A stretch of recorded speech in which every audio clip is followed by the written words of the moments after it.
Samahan niyo nga ako mga mare maghapong mapagod ay este si Mister pala.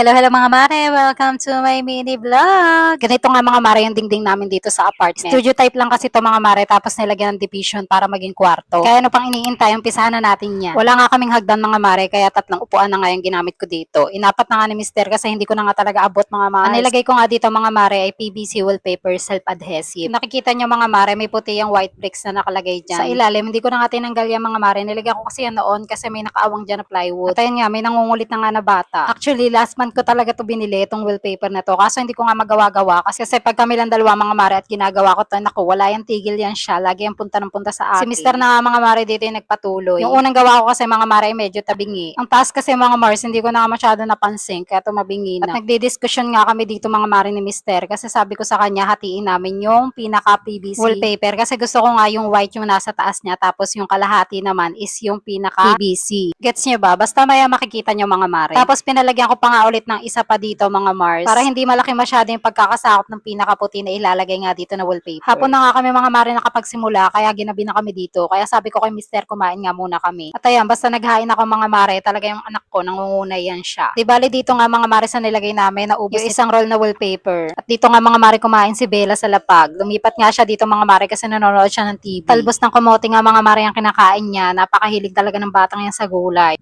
Anyways, tapos na nga kami mga mare ditong kumain, naligo lang si Mister, tapos inumpisahan na ulit. At habang abala nga kami ni Mister mga mare, tingnan niyo naman to si Bella, o sayaw na sayaw. Manang-mana ka talaga sa ama mo paglasing, charot. Tapos hindi pa talaga yan siya nakontento mga mare, inisod niya pa talaga yung tripod. Hindi ko nga mga mare napansin niya kasi nagliligpit nga ako. Ay Diyos ko, talaga naman anak. Kanino ka ba talaga nagmana na pagiging dancerist mo? O diba, kung may kembot-kembot pa yan siya. Pagtapos nga mga mareng sumayaw, ikinukulit naman itong kanyang ama, kumikis pa yan siya. Napaka-sweet nga nitong batang to, medyo may pagkakulit lang talaga. Tapos hinahanap ko nga mga mare dito yung cellphone. Nilagay niya pala dun sa likod ng papa niya. Itawa ng tawa nung nakita ko. At ayan mga mare, ito nga yung sinasabi ko sa inyo, nakakalhatiin lang. Actually, hindi to kalahati. Mas malaki yung lamang dun sa taas. Yung mga excess nga mga mare ay hiniwa pa ni Mister. Talaga namang gustong pulidong-pulido ay mamaya paldo ka sa akin. Charis. At inumpisahan na nga mga mare dito ni Mister yung taas. Wala na nga ako dyan mga mare kasi pinapatulog ko na si Bella. And ganito na nga siya mga mare. Ginawa ko nga yung white kasi gawa nga na may ilalagay pa ako dyan. Gusto nga mga mare ni Mister isang buong PVC wallpaper na lang lahat. Eh sabi ko parang hindi ko siya bet. Maganda kasi mga mare yung plain lang pag nilagyan mo ng design, di ba? And binagay ko lang din siya mga mare dito sa puting pader namin. And lalagyan ko nga lang din siya mga mare dito ng pinaka-lining. Ano bang tawag dyan? Basta lining, border, basta ganun.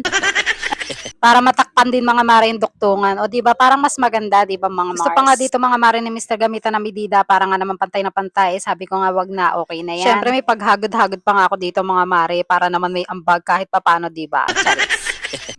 And eto na nga mga mare yung pinaka-outcome niya. Pero hindi pa yan tapos mga mare. Dito nga sa bandang taas mga Mars para mas maganda. Kung lalagyan pa ng konting PVC wallpaper. Yung isang haba lang mga mare. Sa mga mare sa part 2 makikita nyo, masyado na kasing mahaba yung mini vlog ko. Baka tamarin na kayong panoorin.